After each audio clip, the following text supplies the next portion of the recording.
Cuando estaba buscando la reflexión que quería compartir con ustedes en esta mañana, am, curiosamente la motivación hacia este tema me llegó a través de una alabanza que estuve escuchando durante en la semana antipasada, que resonó en mí y cada vez la quería oír cada vez más y cada vez más. Cuando a uno se le pega una canción, ¿cuándo se le pega una canción?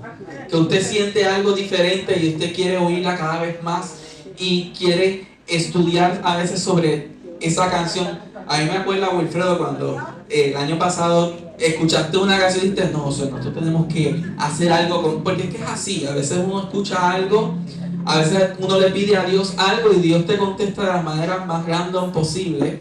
Y pues en esta semana llegó a través de esa alabanza y, y seguí buscando y encontré para poder compartir con ustedes una reflexión en un salmo que que por lo menos yo no solía leerlo tanto, o no lo solía leer de la manera en que vamos a repasar en esta mañana. Y es que a veces con cada nuevo año nos hacemos ¿qué? Resoluciones, nos hacemos metas, pero siempre a fin de año el 80% puedo decir de esas metas que sucede no ocurren, no ocurren o quizás no se llegan a completar como queríamos, porque quizás queremos hacer algo al ras de, tú sabes, perfecto, y llegó diciembre y tú dices, pues si no hice ni siquiera el 60% de lo que yo quería. Y a veces uno pues se frustra. Y es que como cristianos, peregrinos en este mundo, además de metas, retos, tenemos problemas, tenemos dilemas que nos abarcan en todos nuestros aspectos, ya sea en el aspecto laboral, personal, espiritual, etcétera. Pero en este salmo, el salmista nos lleva a una reflexión que no podemos pasar por alto. Nosotros como cristianos hoy en día, porque es bien relevante para cada uno de nosotros hoy. Y a través de esta reflexión, el salmista podremos ver al menos 5 elementos que son clave para que podamos entender y aplicar a nuestra vida espiritual para estar listos para el pronto regreso de Cristo Jesús. ¿Amén? Amén. ¿Cuántos creemos que Cristo está a las puertas? Amén. Pues yo veo pocas manos. ¿Cuántos creemos que Cristo está a las puertas? Amén. Amén. Todo apunta a que Él viene ¿qué? Él viene ya. O sea, uno dice pronto, uno lo ve lejito, pero ¿viene cuándo? Él viene ya. Cristo está bien cerca. Y vamos a ir al Salmo 119 y nos vamos a enfocar en los primeros 8 versículos. Por ahí, Denise leyó del 1 al 2, pero vamos a abundar de ahí hasta el 8. Vamos, amén, cuando lo tengamos. Amén.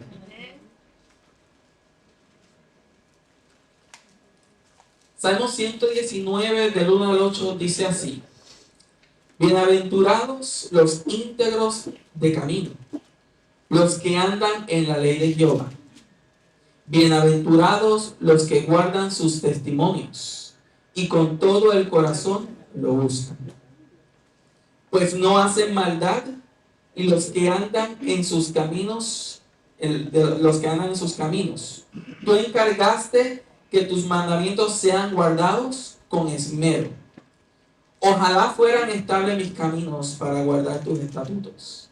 Entonces no sería yo avergonzado cuando atendiera a todos tus mandamientos. Te alabaré con rectitud de corazón cuando aprenda tus justos juicios. Tus estatutos guardaré, no me abandones enteramente. Amén. Aquí el salmista nos presenta claramente su gran dilema. Y es que en todo el Salmo se presenta ese dilema. Pero desde estos primeros 8 versos, el salmista revela cuál es el dilema. No solamente de él, sino de todo cristiano que profesa seguir a quién. a Cristo Jesús. Todos nosotros sufrimos de ese mismo dilema que está presentando el salmista. Y lo primero que tenemos que entender es que el salmista revela y establece cuál es la tarea que nosotros tenemos como cristianos. La tarea que nosotros tenemos como seres humanos. Y es que la tarea está clara y está establecida en este salmo. Y lo encontramos en los primeros 2 versos, que dicen como: bienaventurado que los íntegros de camino, los que ¿qué? Andan en la ley de Jehová. Bienaventurados quienes, los que guardan sus testimonios y con todo ¿qué? El corazón lo buscan. No puede haber duda acerca de la voluntad de Dios para nuestras vidas. En sentido general, se ordena que guardar sus mandamientos. Un mandamiento es un principio, un operativo general, una regla o una verdad. La verdad de Dios se nos ha dejado a través de la Biblia y está allí para nuestro propio bien.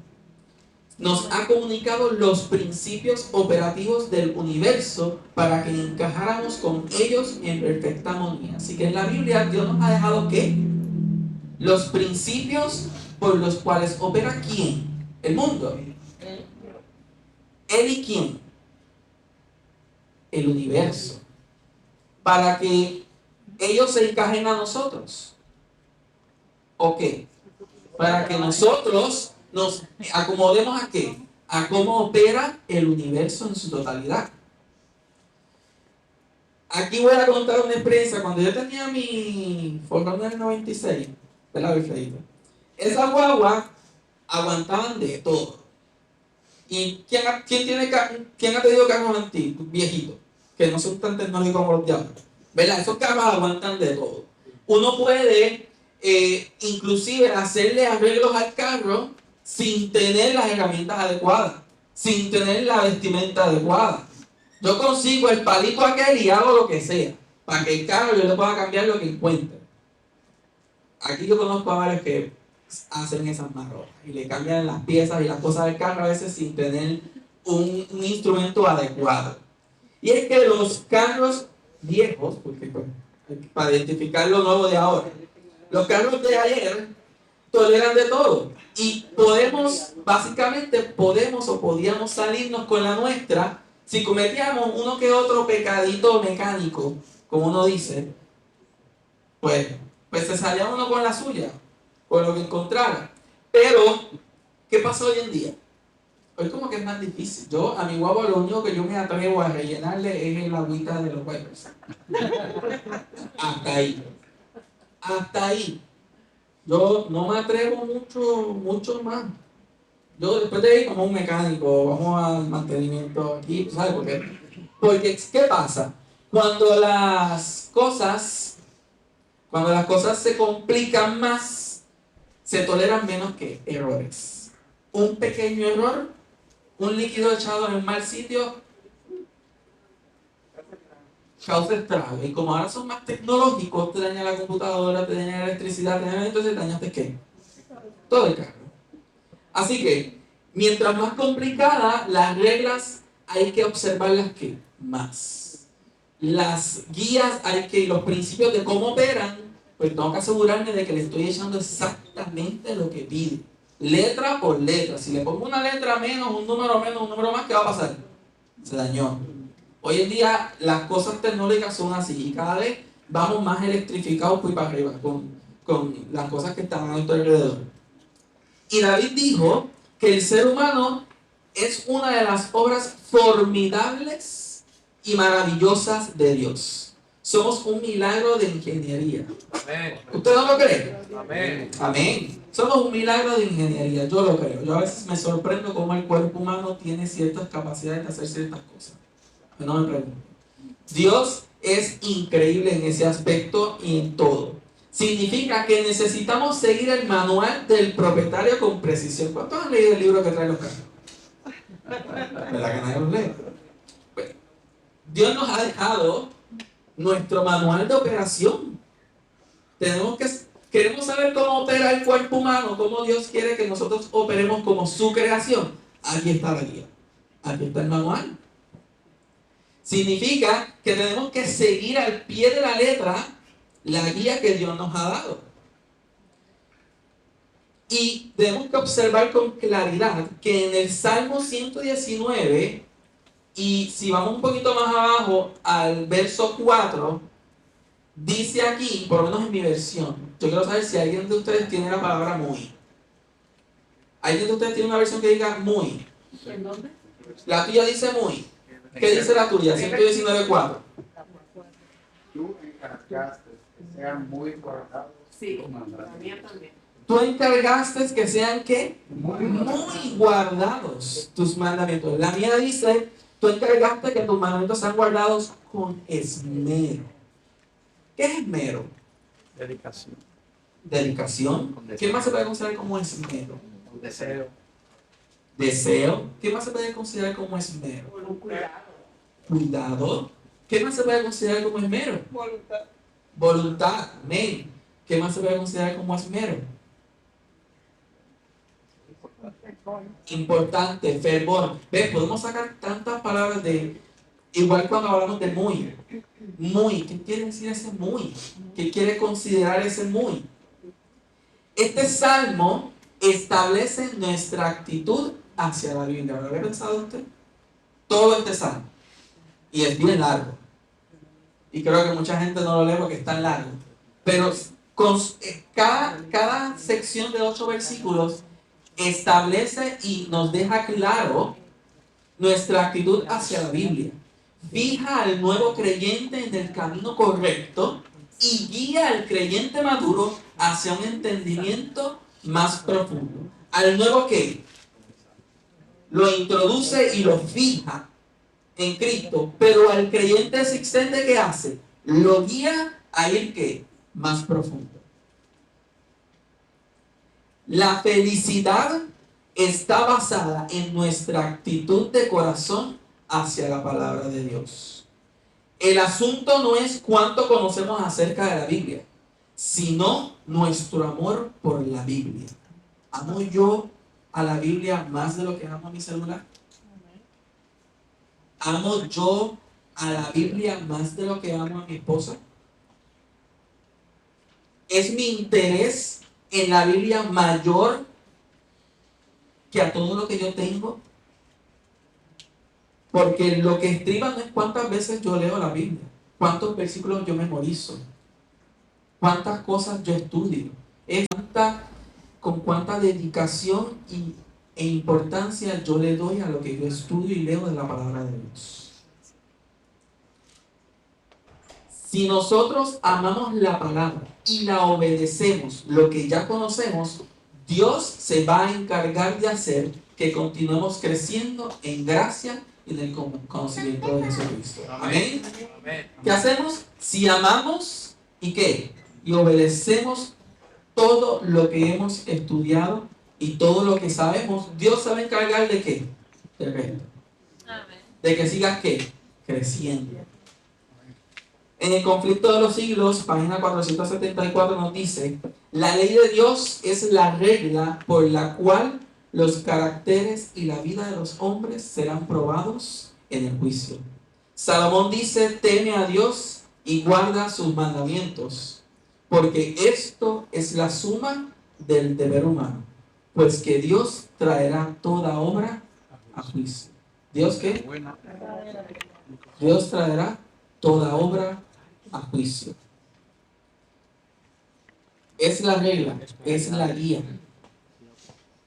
Este punto representa una piedra de tropiezo, porque muchos de los que hemos andado con el Señor por muchos años, después de tantos años de estudio y de enseñanza, muchos poderosos varones de Dios, se les hace fácil pensar que lo han logrado todo. Ah, es que eso ya yo lo estudié, ah, es que eso ya yo lo sé, es que eso ya yo me lo sé de memoria, la historia de David yo me la sé de memoria 20 veces. Ay, yo me sé la historia de Sansón 20 veces. No es que te sepas la historia de Sansón, es que escudriñes cada vez más esa historia. Y vas a aprender en cada una de ellas algo que diferente. Porque te puedo asegurar que la misma historia que leíste a los 10 años, A los 15 no te toca igual. Y a los 30 menos. Y a los 40 tampoco. Entonces tú puedes leer la historia de José, Sansón, la que tú quieras. En tu niñez, en tu adolescencia, en tu juventud, en tu adultez, en tu vejez y en todas. La historia te va a tocar ¿qué? Diferente. No aplica igual. Este salmo nos recuerda que no es el mero conocimiento de la palabra de Dios, sino el amor por la palabra y la obediencia a ella, que es lo que hace la diferencia. ¿Qué hace la diferencia? El amor por la palabra y la obediencia a ella. Pero es que hay un problema. Ahí es donde viene el dilema del salmista. Ya el salmista está claro. El salmista dice, tenemos las reglas claras, lo que hay que hacer. Bienaventurado el que, el íntegro en camino, el que anda en quién, en la ley de Jehová, y que guarda ¿qué? Sus testimonios y que con todo el corazón le buscan. Esa es la instrucción. Busca al Señor ¿de qué? De todo corazón. Guarda sus mandamientos y camina ¿qué? Íntegramente. Está clarísima la instrucción, pero es que hay un problema. Y es que desde la caída del hombre en el jardín del Edén, tenemos un gran problema. Todos nosotros hemos nacido ¿en dónde? En pecado.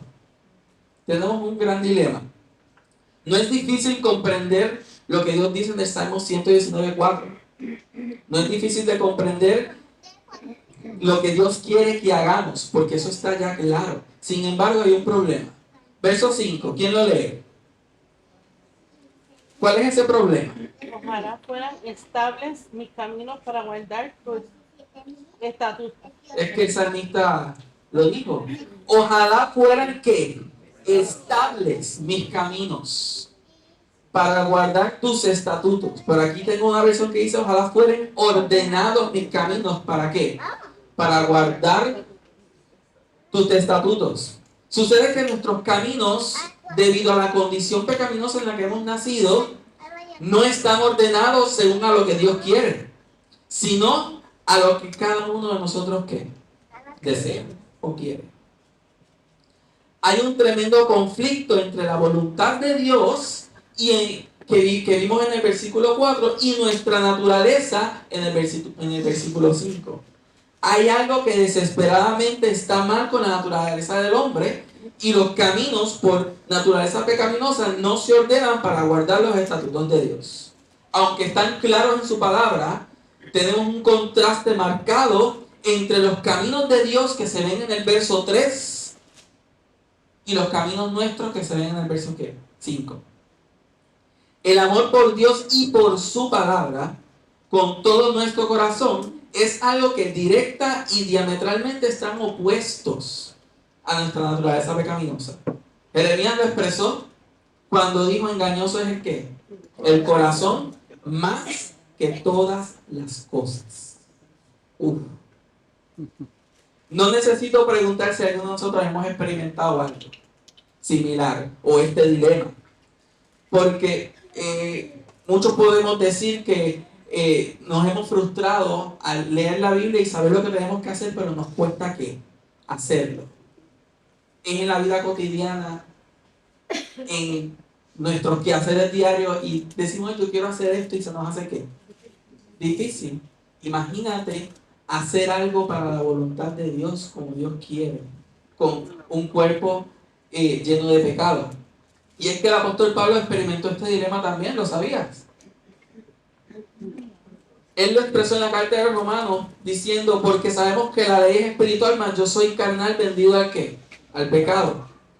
Pero volvemos a la pregunta. Entonces, si sabemos que vivimos en maldad y la pecaminosidad nos impide poder alcanzar esa métrica que Dios nos está exigiendo en esos primeros versículos, y vemos que el salmista pasó el mismo dilema, Pablo pasó el mismo dilema, me pregunto cómo entonces yo puedo transferir esto a la práctica en el diario andar de nuestras vidas, en lo cotidiano y en las diferentes circunstancias. ¿Cómo puedo ganar yo la victoria de modo permanente? El salmista lo contesta en en este pedazo de versículos. El salmista nos revela cuál es el resultado de obedecer.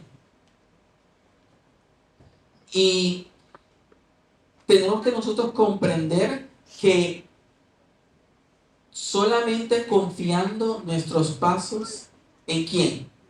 En Cristo Jesús. Y en estudiar su palabra y en amarlo sobre todas las cosas, es como único Él puede ayudarnos a perfeccionar nuestro carácter, mantenernos en el camino y, como dije ahorita, si yo amo su palabra y la escudriño, Él me va a ayudar en el ¿qué? En el resto crecimiento. Amén. El resultado es claro. El salmista especifica aquí que el resultado es claro de yo obedecer o no obedecer la palabra de Dios.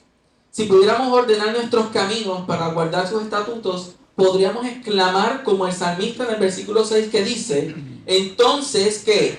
¿No sería yo avergonzado cuando atendiera a todos tus mandamientos? Atender a todos los mandamientos de Dios es la clave para borrar la vergüenza del pecado en nuestras vidas. ¿Atender qué? A todos los mandamientos de Dios. Es la clave para borrar la vergüenza del pecado en nuestras vidas. El resultado de la obediencia y de buscar a Dios con todo el corazón es ser libertado de la vergüenza. ¿El resultado de qué? De obediencia y buscar a Dios ¿con qué? Con todo el corazón. ¿Por qué? Porque Él está allí por nosotros, presentándose a ser Padre y decir, mira, ¿yo qué? Yo morí por Él. ¿Sobre la vergüenza de Él la cojo quién? Y nosotros nos liberamos de qué? A nadie le gusta sentirse cubierto de vergüenza. ¿Cuánto le gusta sentirse avergonzado? ¿Verdad que no? ¿Verdad? Es lo peor. Uno se siente mal, no se siente bien. Y como adultos sabes que hemos desarrollado varias técnicas para enfrentar la vergüenza del pecado. Algunos desafían con arrogancia rebelde, como un niño que se niega a reconocer la autoridad de sus padres. Otros buscan escapar de su tiranía a través del alcohol, las drogas, el sexo o otros vicios. Algunos intentan amaestrarla y humanizarla a través de la ciencia, la filosofía o la psicología, y otros son conquistados por ella y ceden ante su esclavitud emocional que se manifiesta en los problemas mentales y emocionales. En el capítulo 29 del conflicto de los siglos, Dios nos presenta imágenes o de lo que realmente está ocurriendo ¿dónde? En el santuario celestial. Si usted no lo ha leído, le recomiendo que lo lea para que pueda entrar en entendimiento, porque Dios quiere que su pueblo conozca y entienda. Sabemos que en el juicio investigador está el libro de la vida, pero hay otro libro del cual yo no veo que se hable mucho y no podemos pasar por alto ese libro. Y dice así entre las páginas 473 y 477, delante de Dios está escrito un libro de memoria, en el cual quedan consignadas las buenas obras de los que le temen a Jehová, de los que piensan en su nombre. Sus palabras de fe, sus actos de amor están registrados en el cielo. En el libro de memoria de Dios, todo acto de justicia está inmortalizado. Toda tentación resistida, todo pecado vencido, toda palabra tierna de compasión, están fielmente consignados y apuntados también todo acto de sacrificio, todo padecimiento, todo pesar sufrido por causa de Cristo. Además, hay un registro por el cual figuran los pecados de los hombres, pues que Dios traerá toda obra a juicio juntamente con cosa encubierta, sea buena o sea mala. De todas las palabras ociosas que hablaren los hombres darán cuenta el día del juicio, dice el Salvador. Por tus palabras serás justificado y por tus palabras serás condenado. Frente a cada nombre en los libros del cielo aparecen con terrible exactitud cada mala palabra, cada acto egoísta, cada deber descuidado, cada pecado secreto con todas las tretas y alteras, las admoniciones o reconvenciones divinas despreciadas, los momentos perdidos, las oportunidades desesperadas, la influencia ejercida para bien o para mal. Con sus abarcantes resultados, todo fue registrado por el ángel anotador. Los pecados que no se hayan inspirado arrepentimiento y que no hayan sido abandonados, no serán perdonados ni borrados de los libros de memoria, sino que permanecerán como testimonio contra el pecador el día de Dios. Nuestros actos, nuestras palabras, hasta nuestros más secretos motivos, todo tiene peso en la decisión de nuestro destino para dicha o desdicha. Podremos haberlo olvidado, pero no por eso dejarán de testificar en nuestro favor o en nuestra contra. La ley de Dios no nos salva, nos revela nuestra ¿qué? Pecaminosidad. Están para destapar lo que nos aleja de Dios, los que nos mantienen lejos, y nos está diciendo: esto es lo que te rige. Pero solamente el amar a Dios sobre todas las cosas y obedecer tu palabra, ¿qué va a pasar? Todo esto, por el sacrificio de Cristo, queda aquí, a un lado. Amén. Amén. Porque si abandonamos nuestros malos caminos y los ordenamos como Dios quiere, como Él necesita, como son las reglas de ¿quién? Del universo. Todo aquello que está mal será olvidado del libro de memoria y se queda aquí, lo bueno. Pero si no hacemos nuestra parte de ordenar nuestros caminos, de entender la profundidad de que cada palabra, tilde, suspiro, pensamiento, paso, plan, todo lo que hagamos en esta tierra está haciendo ¿qué? Anotado. ¿Para bien o para mal? ¿Te acuerdes o qué? ¿O no te acuerdes? Este salmo proclama que solo hay una manera efectiva de enfrentar eficazmente y eternamente la vergüenza del pecado. Es rendirnos a nuestro Padre Celestial, caminar por sus caminos y atender a todos los mandamientos. El mandamiento es guardar todos sus mandatos, no solo que no son fáciles. La ley de Dios no es un buffet para seleccionar lo que nos gusta, porque si ofendemos en un punto, ofendemos ¿qué? En todo. Dios quiere lo mejor para cada uno de nosotros.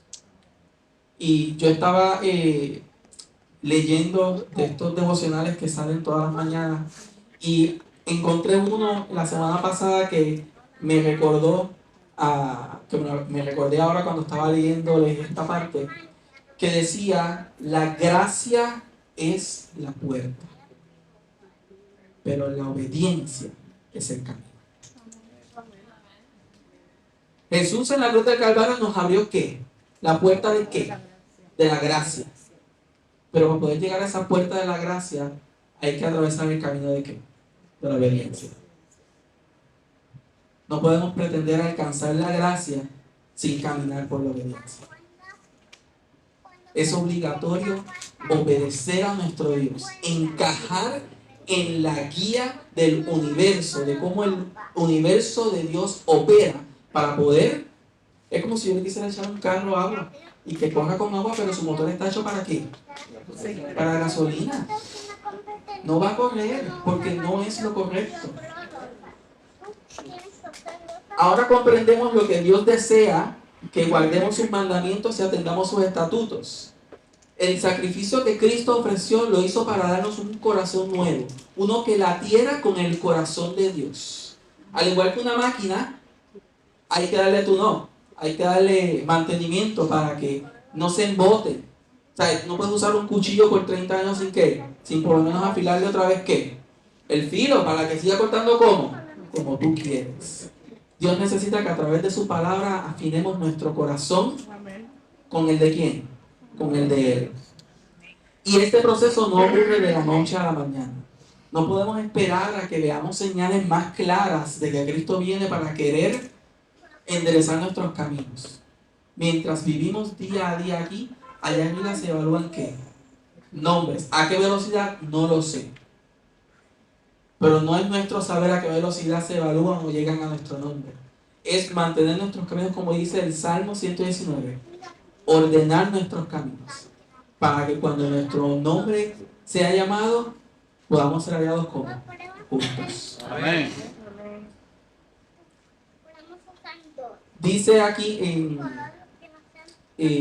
Conflicto de los Siglos, página 479, los que desean participar de los beneficios de la mediación del Salvador no deben permitir que cosa alguna les impida cumplir su deber de perfeccionarse en la santificación en el temor de Dios.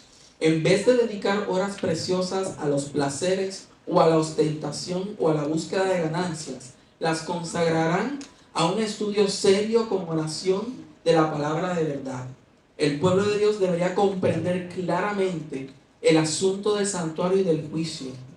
Todos necesitan conocer por sí mismos el ministerio y la obra de su gran sumo sacerdote.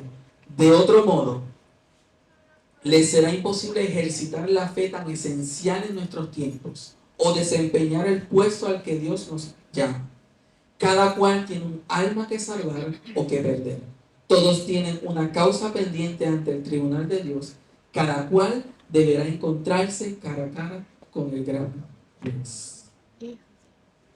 Todos, Dios nos pide que nos empapemos, de que entendamos. Porque si yo no estudio ni entiendo lo que está ocurriendo, no tengo base de conocimiento. Es como si Luan fuera a dar clases sin haber cogido cómo empezar a dar una clase o cómo hacer un bosquejo para dar una clase. Estaría dando conocimientos que al aire. De esa misma manera, Dios quiere que nosotros nos preparemos para poder entender y poder comprender cómo lograr lo que Dios quiere de nosotros. Amén. Ahora, ¿qué pasa? Ya sabemos cuál es la expectativa de nuestro Dios, que encajemos en el sistema del universo. Sabemos cuál es nuestro problema. Sabemos también pues lo que está delante de nosotros y lo correcto que hace diferencia, que es que podamos guardar sus mandatos. Pero ¿cuál es la decisión del salmista? El salmista nos deja claro cuál es su decisión y nos deja a nosotros en evidencia para que podamos reflexionar con él y tomar su misma decisión. Y es que él tiene una decisión doble. Él presenta una decisión con dos secciones. Y la conclusión de él en su decisión, primero, él decide aprender en el verso 7. Dice, te alabaré ¿con qué? Con rectitud de corazón, cuando aprenda tus justos juicios. Y para aprender, ¿qué yo tengo que hacer? Leer, estudiar, escudriñar. Los hombres de Dios que alcanzan la verdadera grandeza tienen este tipo de actitud en común. El ser usado poderosamente por Dios no es cuestión de talento, de habilidad, de posición social ni de educación. Es cuestión de tener un corazón por la palabra de Dios. Y eso lo podemos ver en los discípulos, en Pablo, en David. Ninguno de ellos tenía una profesión que usted diga a otro nivel. Ellos tenían que la disposición en su corazón de caminar por donde Dios necesita que caminemos. De predicar el evangelio, de poder ser semejantes a ¿quién? A Cristo. Es lo que Dios necesita de nosotros, un corazón dispuesto para poder instruirnos y guiarnos por el camino correcto. Y en nuestra iglesia no existe excusa para dejar de aprender de la palabra de Dios. Lo único que no podemos darle es a cada uno de nosotros es la determinación de buscar a Dios con todo su corazón. Nuestra iglesia tiene de todo para poder ¿qué? Seguir aprendiendo. Lo que la iglesia no te puede dar administrativamente es el deseo de querer buscar de ¿quién? De Dios. Biblia hay, libros hay, seminarios hay. Lo tenemos que, como uno dice por ahí, todo. En teoría, hablos. Ahora, lo que no tiene la iglesia para darte es la determinación de seguir aquí. Eso le toca a cada uno de nosotros. Y para poder reforzar esa determinación tenemos que entender lo que está en juego en el juicio. Todo lo que nos, poder saber todo lo que tenemos en nuestra contra para poder aferrarnos a quién, más a Cristo Jesús. Porque si yo no sé lo que viene por mí, yo no tengo razones para aferrarme a quién, el único que puede salvarme. Porque si tú no supieras que te vas a ahogar en el agua, tú seguirías nadando, ¿verdad? Pero a la que tú sabes que en algún momento te vas a ahogar, vas a ir con salvavidas. Y te aferras a ese salvavidas porque sabes que te va a mantener ¿qué? A flote. La decisión de aprender la palabra de Dios es un punto inicial, pero se necesita otra decisión que aquí el salmista nos lo expresa. Y es que ya hemos aprendido que el mero conocimiento de la Biblia ya no es suficiente para obtener un corazón en pos de Dios. Es necesario estar dispuesto a comprometerse con la palabra de Dios. Y esa segunda decisión del salmista se encuentra en el verso 8, que dice: tus estatutos, ¿qué? Guardaré. No me abandones enteramente. Amén. La decisión de guardar los estatutos de Dios de parte del salmista debe ser una decisión nuestra hoy también. Estas dos son decisiones que cambiarán cada una de nuestras vidas. Tomando una sola vez e inicia el proceso que durará el resto de nuestra vida. ¿Cuánto va a durar? Muchos de nosotros creemos que queremos hacer estos cambios y que de la noche a la mañana se acaben. Y ya estoy completito. Pero es que tenemos un problema. ¿Esto va a durar cuánto? Hasta que Cristo venga. Nunca vas a poder alcanzar la perfección de la eternidad porque eso te la va a dar Cristo cuando ¿qué? Cuando venga. Nuestro deber es caminar por donde Él nos pide que camine, obedecer sus estatutos y, como me decían en la escuela, mira, ponte ¿qué? Ponte gringolas. Para mirar solamente a quién. En conclusión, te hago una pregunta. ¿Puede el hombre creerle a Dios? Claro que sí. 100%. 100%. Otra pregunta. ¿Inclinarías tu rostro hoy para decirle a Dios que la Biblia será la única autoridad en tu vida de ahora en adelante? Amén. Amén. Dios quiera que sí. Que podamos aprender de lo que el salmista nos ha dejado para que podamos consagrarnos cada día más a Él. Dios quiere que alcancemos la salvación, pero debemos reconocer el dilema en el que estamos envueltos y cómo solucionarlo a través de Cristo Jesús. Las herramientas nos las han dejado ¿dónde? En su palabra. ¿Cuál es nuestro manual? La Biblia. Para solucionar cualquiera de nuestros problemas. Porque aquí está la guía de cómo opera el universo de Dios. La última nota que quiero dejarles de Conflicto de los Siglos dice lo siguiente: estamos viviendo ahora en el gran día de la expiación, cuando el servicio simbólico del sumo sacerdote hacía la propiciación por Israel. Todos debían afligir sus almas, arrepintiéndose de sus pecados y humillándose ante el Señor, si no querían verse separados del pueblo. De la misma manera que tratan de dominarnos. La obra de la preparación es obra individual, no somos salvados en grupos. La pureza y la devoción de uno no suplirá la falta de estas cualidades en otro.